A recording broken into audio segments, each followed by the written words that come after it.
Welcome to the Winning with Shopify podcast. This is the podcast to help you scale your Shopify store into a money-making machine. This episode is brought to you by Retention.com. Retention.com helps Shopify stores make more money by growing their email lists 20 times faster and sending 10 to 15 times more abandoned cart emails. Want to learn more? Check out Retention.com. Book a demo to get 2 times more audience credits for the first 60 days. Now, over to your host, Nick Truman. Hi everybody, and welcome to another episode of the Winning with Shopify podcast. If it is your first time tuning into this podcast, then a massive welcome to all of you. This podcast, as I'm sure you're aware, is called Winning with Shopify, and we talk about pretty much Shopify and Shopify only. We have a few other topics we like to cover around e-commerce and other bits and pieces, but if you've been tuning in for a while, then welcome back. We are in the middle of this series we're doing over the next 2, possibly 3 months as well, about retention, about retaining your customers. So you spend all that money getting a new customer in, how are you going to keep them spending money, and keep them happy, keep them talking about you, and then start to get all those organic referrals and everything else that comes with it as well. Today, we're talking about something very exciting, which I have to say we have covered on the podcast before, and every time we've covered it, there's been something new, something different we've learned. So today is going to be no exception to that. We're going to be finding out today about SMS marketing, so text messages, iMessages into somebody's pocket, which has a huge amount of advantages, but also can have some disadvantages, and we're going to cover that today. I have a very special guest joining me today to talk about this amazing topic. His name is Alex, and he is the co-founder and president at PostScript. So Alex, welcome to the show. Nick, thank you so much for having me. It's great to be here. Well, it's an absolute pleasure to have you on the show. We always ask our guests the first same question to everybody. So I'm going to ask you, Alex, tell us a bit about your journey, your background, and what led you to PostScript. And most importantly as well, at the end of that, what does PostScript do? Sure. So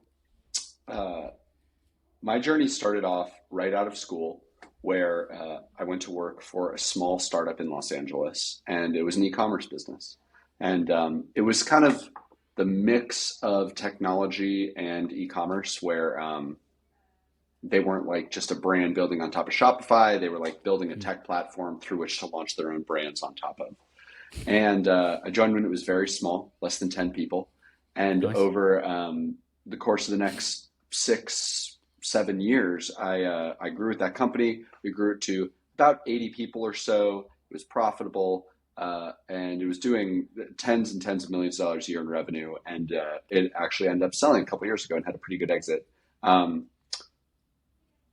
And throughout that curve, I was exposed to a couple different things. I was exposed to, software-based entrepreneurship, right? How to build technology companies, and also was exposed to e-commerce. And a lot of my job was on the e-commerce side of things. So being very, very in the weeds as an e-commerce marketer, right? Spending my days in Google Analytics, like trying to optimize different traffic channels and like looking at different conversion levels across different products and things like that. That is my life. Yeah, I get it. Yeah, I relate deeply. And so I'd been there a while, and I had a friend who also worked there. His name's Adam. He's now my business partner and PostScript CEO. And we used to kick around startup ideas to each other. I'd tried my hand at different things. Adam had tried to build some different stuff. And a couple of things happened all at once. This was now 5 years ago. The first was that we were seeing trends within that business we were working in that are now very accepted, but at the time were a little bit novel, which is that every year mobile traffic as a percentage of overall shopping traffic was increasing. And at the same time, the email performance of that business was plateauing. And between those two things, we were kind of sitting around going, okay, well, what is the mobile first retention channel? And at the same time, a friend of Adam's ran a small business on Shopify and was complaining to him that he didn't have a good way to text his customers. And so all those things kind of came together in this moment of like, oh, maybe this is a problem we can solve. And the original vision for PostScript was actually to be a like small lifestyle business. We weren't in the Shopify ecosystem. We didn't understand how big the market was. We were going to like ship this app and have it live on the App Store and have it be this like small passive income. And that was exciting. But we launched it really quickly. We iterated a bunch.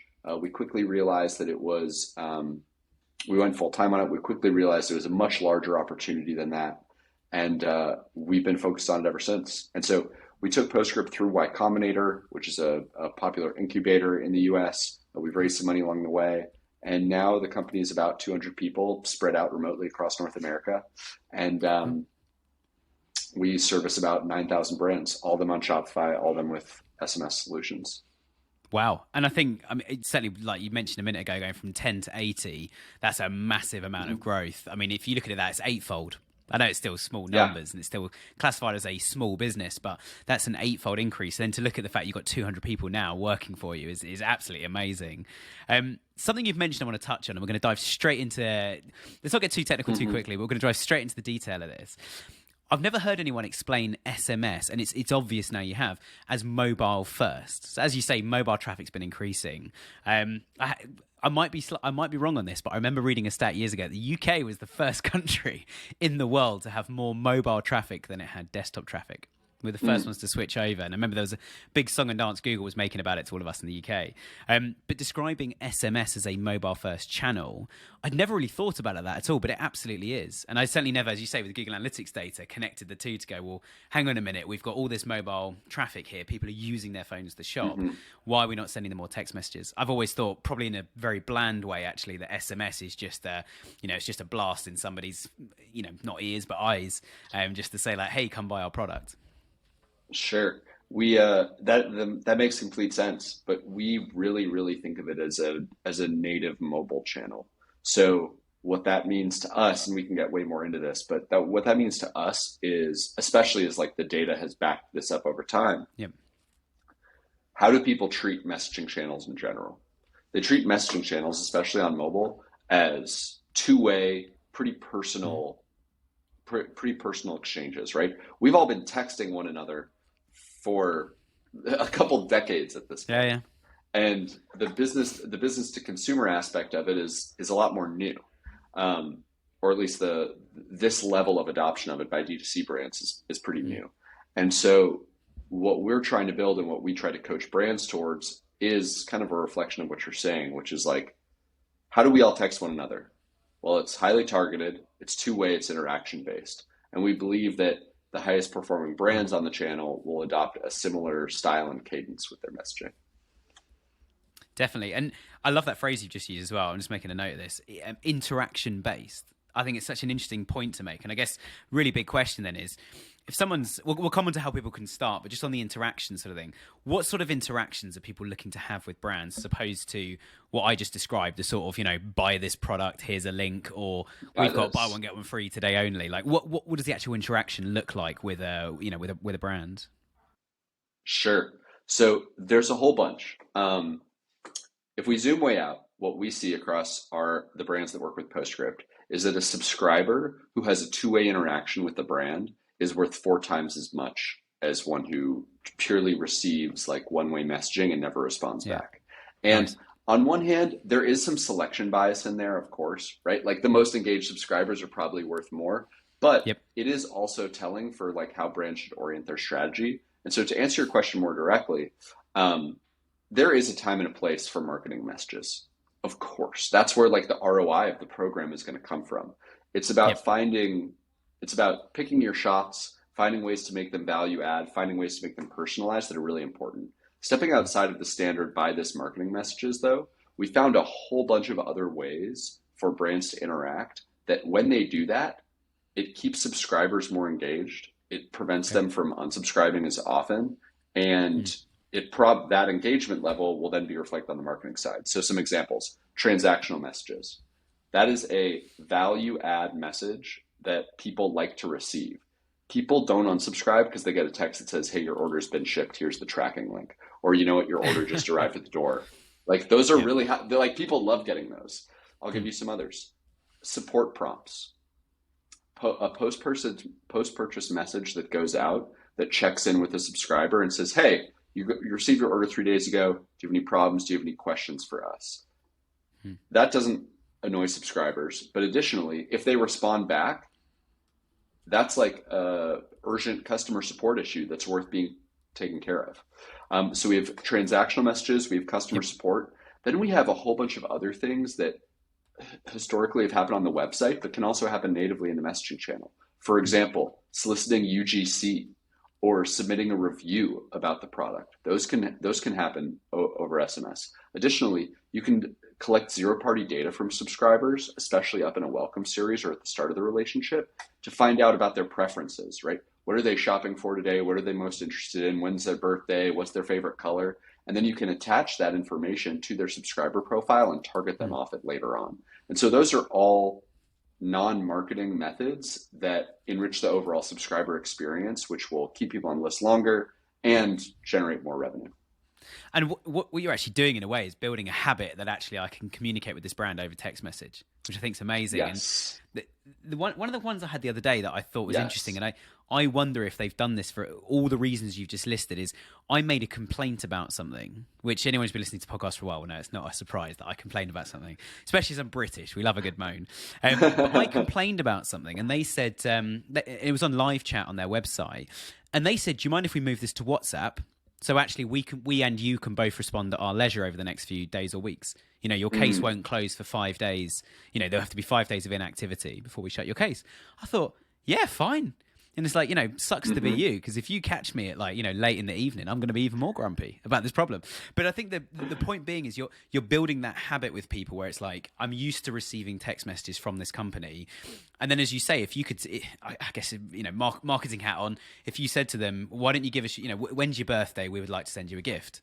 And if you do that, like during that kind of first order process, you've learnt their birthday, and they now know that if they text back, you know, the other side of the line is always listening. So they send a text back, and you will respond, as you going back to what you're saying right at the beginning about this sort of two-way conversation.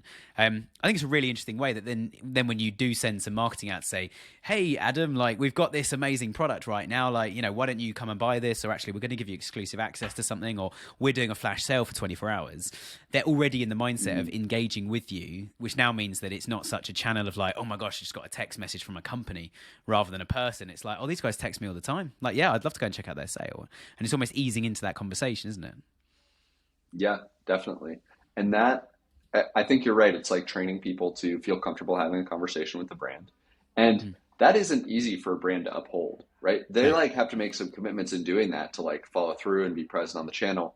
But if you put yourself in the shoes of a subscriber who by this point is probably subscribed to a handful, if not a dozen different brands on text message, which is a very personal channel, it's pretty easy to stand out.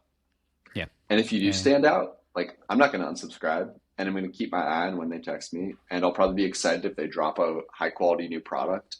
Like, there's a lot of value there because it's such an intimate channel. Yeah, definitely. And I guess we don't need to cover this too much because I think it's quite obvious and one of the main reasons people would turn to SMS. But if you look at like email open rates, you know, you might be one of 20 or 30 emails that have arrived, I don't know, that day, possibly even that hour, from companies hitting stuff. You might end up in the spam filter. On SMS, you're at the top of the inbox. And you know they're going to check it quickly because they're, you know, I'm wearing a smartwatch. The watch is going to suddenly buzz and say what's going on. The phone's going to be there. And there's very few people that leave text messages unread. But emails, I mean, if it's anything like my wife, she's got thousands of them. And I keep threatening her and saying, instead of going on holiday next, we're going to sit there and clean up your inbox. Which she says, why don't we do it next to the beach? Which means I'll do it next to the beach. But you're straight in front of people's attention, aren't you? It's almost like you're stopping them in the street and saying, hey, would you like to buy this? With all the other things we've just discussed about it being interesting, but you're above people's inboxes. You know, you are the number one thing there. And actually, a lot of brands, which we'll come into in a second, but a lot of brands aren't using this yet. So it's like an immediate ping, isn't it? Straight to that customer. Definitely. Cool. Next question then, and this is a really big one, I think.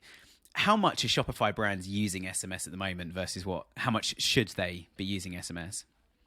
Yeah, it's a great question. There's two answers. So the majority of brands still don't use SMS. So that's a large opportunity for them to make more money than they currently do, right? Yeah. We see text messaging account for anywhere from 10 to 30% of a brand's revenue when they ramp up on the channel. There's exceptions on either end of that spectrum, but just speaking directionally. That grows over time as well because most brands are starting with a list size of 0, whereas they've been building their email asset for a very long time. So It's a pretty straightforward revenue opportunity. I recommend any brand look at it. There's some brands that are a better fit for it than others, of course, but still can be valuable anywhere in different forms. The other answer to this question is brands that are adopting the channel. What's their like adoption level and how much are they using it? Yep. And there's of course a natural adoption curve here, and the answer varies. But in general, what we see most often is we see brands undersend. And there's many good reasons for this. It's because they want to control unsubscribes. It's because they want to control costs, right? Because SMS works differently than email. You have to pay for each incremental message. You're not paying like a flat fee for a list size, and it can get really expensive. And so what we preach pretty aggressively is this idea of subscriber LTV. And if you break down the LTV of each subscriber into its inputs, then you'll understand what the value of each subscriber is, and you can focus on taking actions that drive that value up and drive your list size up. Because if you're doing those two things, you'll just be making more money over time. So getting into this a little bit further, because this is how we guide brands towards, are we oversending, are we undersending? If we think about the LTV of a subscriber, we think about it in terms of the average revenue per message that's generated, the amount of messages received per subscriber per month, and then we divide those by the unsubscribe rate.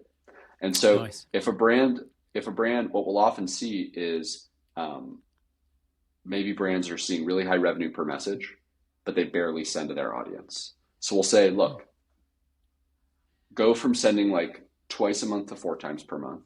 You'll see your revenue message come down a little bit because people are hearing from you more often, but overall you'll make a lot more money. And maybe unsubscribe rate ticks up a little bit, but like not substantially. Or we'll see the opposite of that. We'll see people oversending dramatically, and it shows up in their revenue per message, which will be really, really poor. And so we'll say you need to pull back on sending, you need to mix in more content, you need to pull back on marketing a little bit, and their revenue message will come up and their unsubscribe rate will come down, and overall that subscriber's LTV will increase again.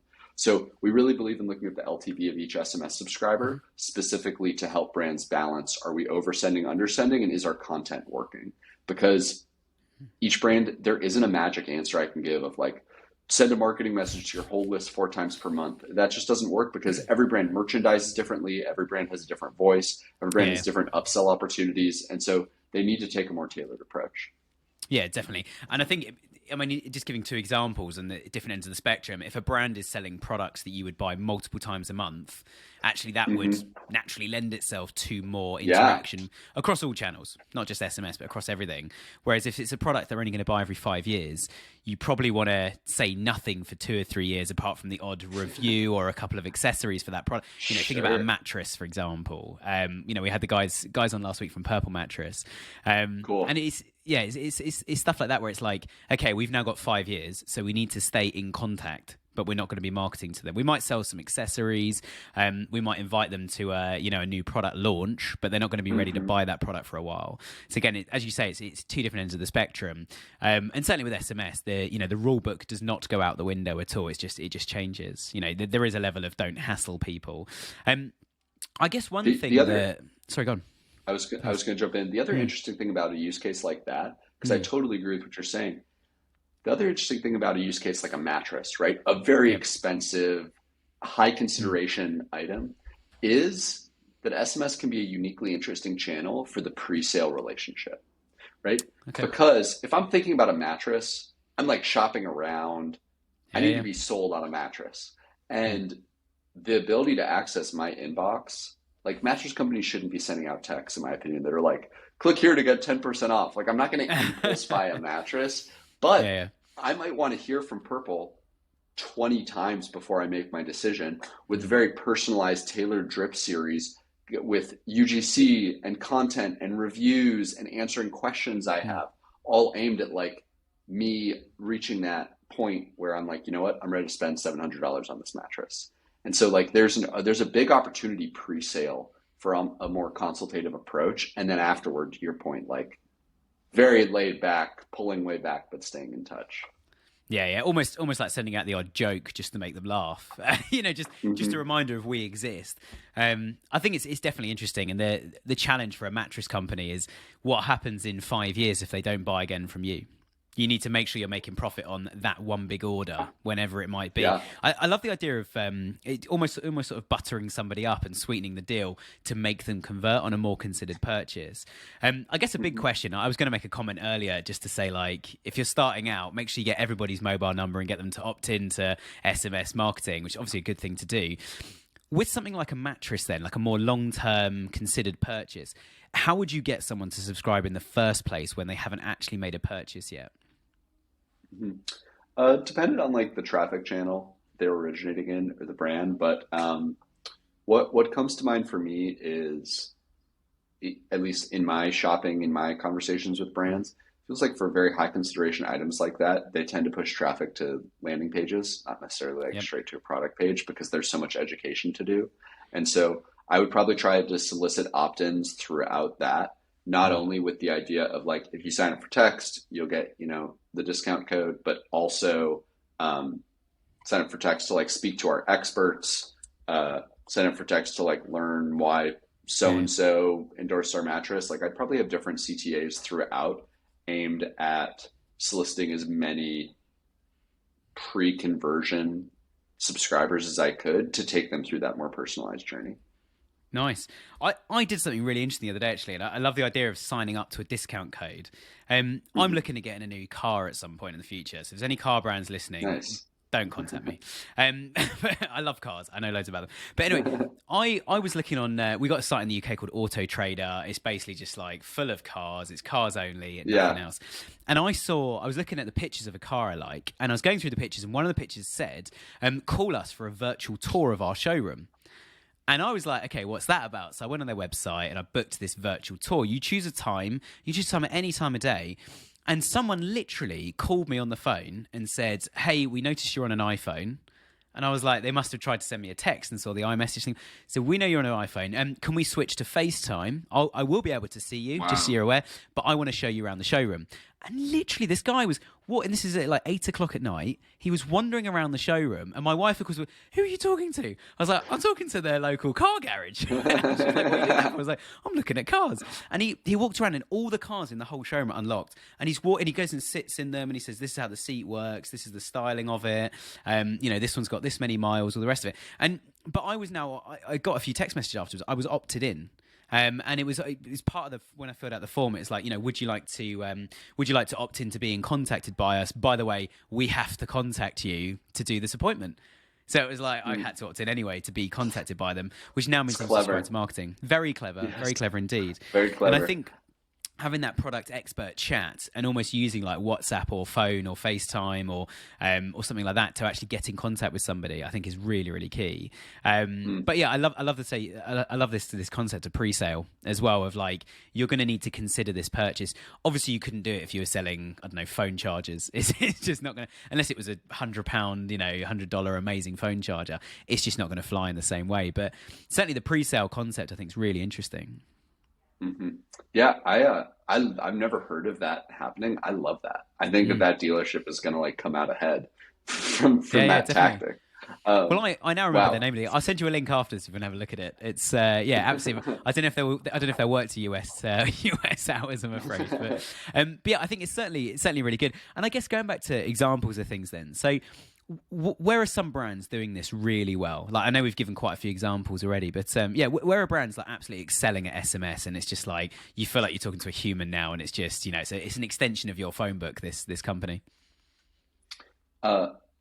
There's one brand that I'm obsessed with the last few weeks that I stumbled upon, and disclaimer, they're a PostScript customer, but it's Tower Records. Do you remember Tower Records? I don't know. Okay. So Tower Records was like in the like 70s and 80s and 90s. It was like the biggest like record store chain in North America, and it was really cool. But then when the internet came around and when digital came around and when records declined, it totally died.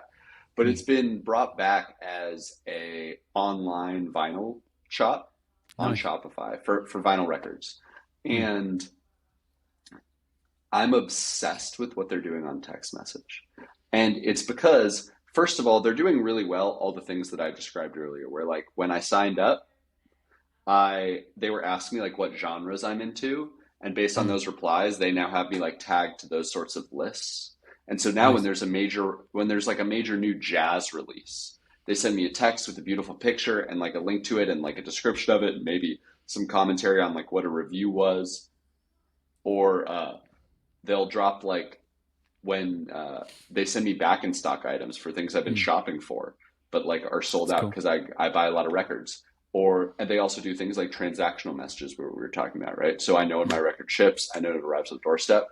And like the use case for music to send out like I buy a lot of records and they let me know when really cool Yeah. stuff is dropping and they give me reviews and they recommend new things. Like it's kind of like a curated music experience, and that is Yeah, yeah. incredibly cool.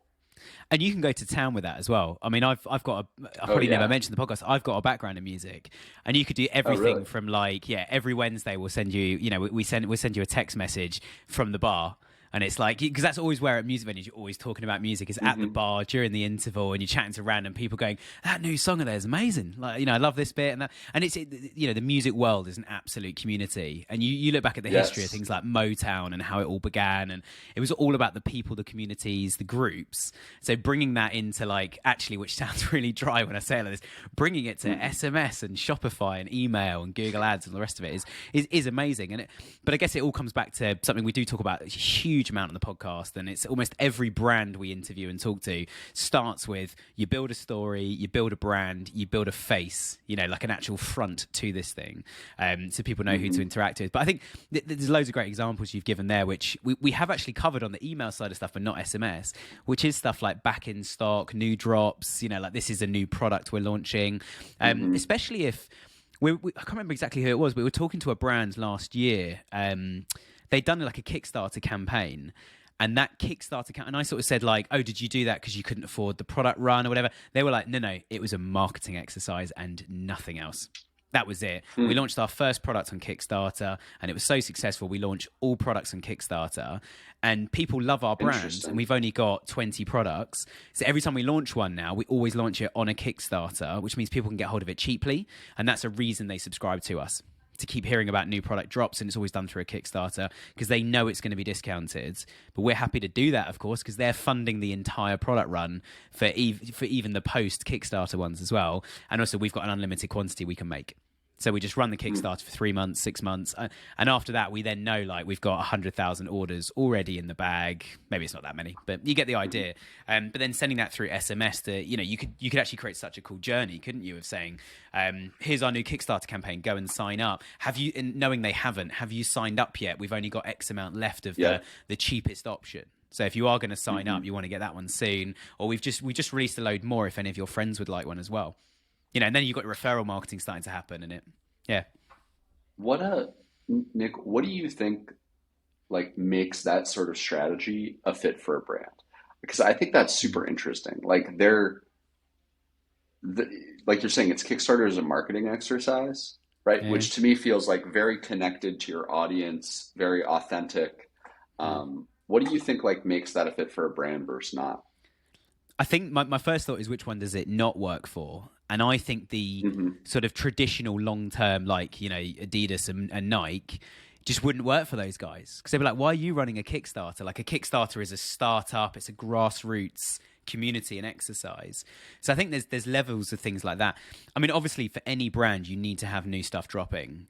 And I guess for Hmm. Kickstarter as well, I don't know if this would stop it working well or make it work well, but I noticed that a lot of people on Kickstarter, they have a very small volume of products, a very small quantity. There's only 20 or 30 products, definitely not more than 100.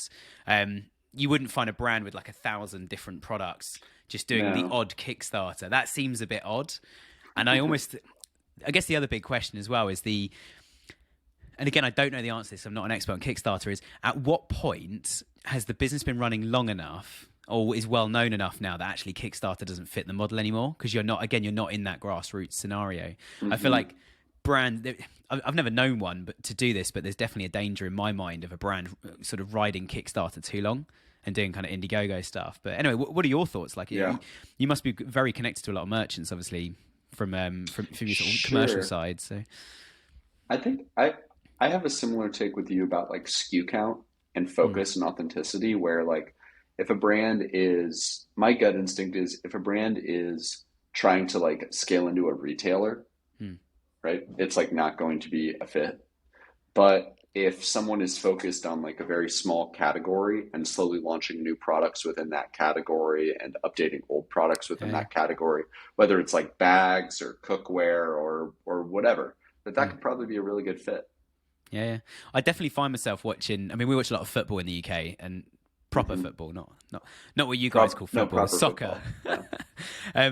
But yeah, I find myself literally just, if I'm window shopping, I'm so often on Indiegogo going, of course I need a phone charger that connects to my keys. Who wouldn't, and just buying stuff. And it genuinely, it's kind of fun. Like 1 in 3 things is amazing. 1 in 3 things is average. And the other one has been a waste of money. And they're the ones my wife wishes we didn't buy. But I think it's certainly an interesting model. And bringing it back to SMS, I think one of the big challenges I find on a daily basis with our clients and merchants that we work with, they're often stuck for a story. And I think that's one of the key things we're talking about here is SMS is a great platform, as is email, as is advertising, as are billboards on the side of the freeway. But the thing you've got to bear in mind is you've got to have a story for that. So actually product releases are part of a story. We also had a British brand on the other day called Look Fabulous Forever.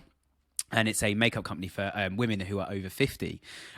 Very, very interesting conversation, talking about the niche and the content they put out. They send out an email every day and they get a 50% open rate. To which I asked the question, which I won't spoil it here, but if anyone wants to go back and listen to the episode, it's only a few episodes ago. I asked the question of how do you come up with 365 stories a year? Yeah. And also, and the 50%, how do you keep that consistent? Because you send out one bad email and it must drop. And to which, Janice, our guest, she said it does drop. And we've got to be so careful. But we're now, as you said earlier on, we are committed to that conversation. But obviously with SMS, it's even more intimate. If you're sending 2 or 3 SMSs a month and then you stop for 2 months, then you send another one. You can imagine what that other one needs to be very, very good. It needs to be very timely. Yeah. It needs to hit them at the core. Or you're just going to lose loads of people and they say, I thought I unsubscribed from this. Like, I haven't heard from these guys in ages. And it's that commitment piece that I think is so important, isn't it? Totally. Keeping up a regular conversation is important. We'll see that when brands are really trying to be careful about sending, right? Maybe they're only reaching out every other month or something like that. They're more likely to get a text back that says, how did I get on this list, than they are a purchase. And so it really is like there is something to regular correspondence, to your point. Yeah, definitely. I guess a really big question. I was going to ask about retention, and we've covered that, I think, quite well in terms of what to do. But I think there's probably one more point to make about that.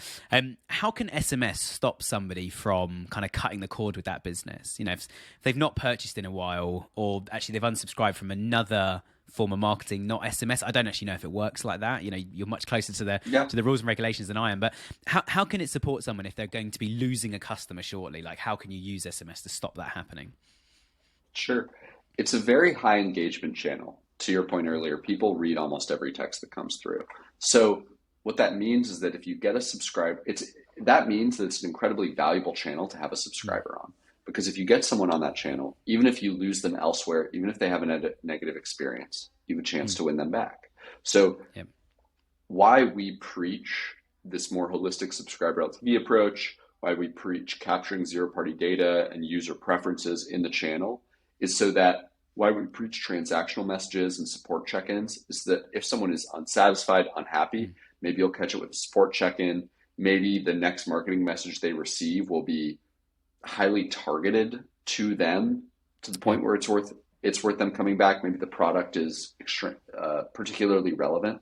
So I think that the channel is highly valuable for driving repeat purchases and reactivating churn subscribers and things like that. However, it requires the more tailored approach, because that's the form when people will receive enough value on the channel to stick around. Like if I haven't bought a record in 3 months because I've been traveling and because my budget's tapped and because I go in and out of buying records, but I continue to receive like really interesting content from Tower Records. 3 months down the road, it's winter, I want to listen to new music. Like, they can grab you with something. Yeah, absolutely. And I was smiling slightly because I suddenly just thought of the worst message you could send, which is probably a sort of "please don't leave me," which then left me thinking about a couple breaking up. and nobody wants someone nagging them saying like, oh, please don't leave me. So I think you're absolutely right. Tailoring that message and finding that time to interact, I think, is so important. And I guess a really big question to sort of start bringing things towards a close. Where do you guys see, and you specifically, where do you see SMS going? Like what's on the roadmap? What's in the future? Is there any tech around the corner? Are there any? We Sure. we sort of laughed just before we started recording about regulations. GDPR, which has hit us flat in the face here in the UK and the EU. So where do you see things going? Like what are some of the challenges, but also some of the opportunities around the corner? Sure. So the technology behind SMS is interesting. And when I say the technology, I mean like the actual like cell phone towers, right? Because it's really old school tech. It's been around a long time and it's different in every single country. Yep. Because different countries have leaned into data and different channels at different levels, right? Some countries are all in on WhatsApp. Some are big SMSers, etc. WeChat in China and yeah. Exactly. And so in the US and Canada, SMS is huge, and the SMS technology is very well built out and very sturdy. Australia is a couple years behind. The UK is a couple more years behind. And so, and those are the biggest markets for it right now within Shopify. And so all of those countries are further developing. Australia and the UK, they're catching up. They're investing in infrastructure. They're investing in like picture messages and things like that haven't been available before. And so things like that are coming. There's talk of a data protocol coming called RCS, which would, like how iMessage is data versus the cell phone towers. There's word that potentially in the next few years, RCS could be rolled out, which would allow like data-based SMS messages, which would allow way more of like a creative palette and would let you do way more things with it because it's a newer technology. So that's potentially out there. No firm commitments yet. Better development in some countries is out there. But as far as use cases, we think that it's still pretty early days of people receiving automated marketing. And what it's going to continue to trend towards is conversations. So some will be automated, some will be manual, but the technology platforms like us are focused on making it really easy for brands to facilitate very targeted two-way interactions, because that's what keeps subscriber LTV high. That's what generates the most money. That's what keeps users happy with being marketed to over such a personal channel. So all kinds of conversational tech is coming, and that's what I really think the future is going to look like. Nice. And it's interesting what you say about the UK, because when you first said the UK and Australia are a bit behind, I was like, no, we're not. We've got 5G and everything else here. No, and then no, as soon as no. you mentioned picture messaging, I was like, you're Purely right. picture messages. That's what, picture messages and cost. Absolutely. Don't worry, I'm not offended.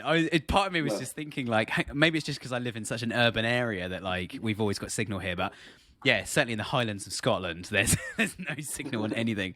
But I think the interesting thing is though, and this is interesting across the board, I think, is users adapt to what they've got. So a lot of people in the UK now, we have Wi-Fi everywhere, even a couple of cities in the UK, and more so in Europe. A lot of cities in Europe I've been to, they have a Wi-Fi network across the entire city, which then means people are using WhatsApp for everything. Like as soon as you mentioned sending a picture, I was like, I'm not sending a text message with a picture on it. That's going to cost me 50p, which doesn't sound like a lot. But if I send 10 of those a month, that's £5. And like, I'm not paying an extra £5 just to send those when I could send them for free on WhatsApp, because we all have unlimited data. So yeah, I think it's really interesting. And I guess a really big question of what you've just said is, and this kind of links back to what we were talking about earlier, when should brands, or how should brands decide when to have an automated messaging experience? You know, that big one that then says like, hey, everybody, we're running a flash sale. And if people reply, it's basically not manned, like nobody's on the other end of it, versus when you should say, hi, Dave, you're a VIP customer. Why don't you come back and buy some more records? Like, how do you judge the two, and how do you make sure the user knows that in this scenario, if you text back, you're not going to hear from us, and in this one, you're now in a one-to-one with us? Well, I would advocate that brands are always staffing the replies that come through on text messaging, even though there's going to be some noise. That's what I would definitely advocate, is staffing the replies. Even if automated marketing is going out, you're going to get some replies that matter. And as far as what to send, I would encourage brands to think about it through the lens of what's worthy of receiving a text for. Yeah. If you're sending 5% off codes 3 times per week, that's not worth it. If you're dropping an interesting new product to a relevant subset of your audience, if you have back in stock, if you have new content, if there's a major sale going on, those are all worthwhile. Yeah, absolutely. I think that the value of a message, I love the way you talk about it almost like as a currency, which is quite interesting, like the value of a message. And I think the same message going out 10 times, it loses its value over that time. Yeah, versus actually you've been waiting for this text to say this product's back in stock and it's currently half price. Would you like it? You know, that's like, and it's not all about discounting. You know, we say that all the time on the podcast. It's not all about discounting. But to make a customer feel valued, you've got to find those levers that work for your customer base. And that's the challenge, I think, of discounting. And a lot of brands that come out of Black Friday, Christmas, it just slumps if they then don't keep some sort of discounts going. And then it's like, have we just become a discount brand? Are we a brand now that people are only going to purchase from when we're on sale? And that's a real challenge, especially when, you know, going back to the 365 emails for look fabulous forever. How do you come up with all those stories? You have to come up with something more than just, hey, we still exist, we still exist, we still exist. You know, you need, you know, you talked about user-generated content, so important to get that. You know, this product you've bought from us, did you know there's over 100 use cases? And if you click here, you can see this well-known YouTuber talking about those 100 and whatever use cases that we've got for the product. You know, get more from it. Well, that's a message of value to somebody, which I think is important. So, totally amazing. I think we've covered everything on my list, which is fantastic. So, Alex, thank you so much for joining the show. It's been a pleasure to have you with us today. Beautiful, Nick. Great to meet you, and thanks for having me on. Lovely. And for everybody else listening, as always, back again next week. I will apologise because last week we posted 1 working day late, technically 3 days if you include the weekend. But yeah, apologies we posted late. Be posting every Friday. If you've not hit the subscribe button and left us a nice little 5-star review, then please do. Apart from that, we'll see you again next week. Thanks a lot for tuning in.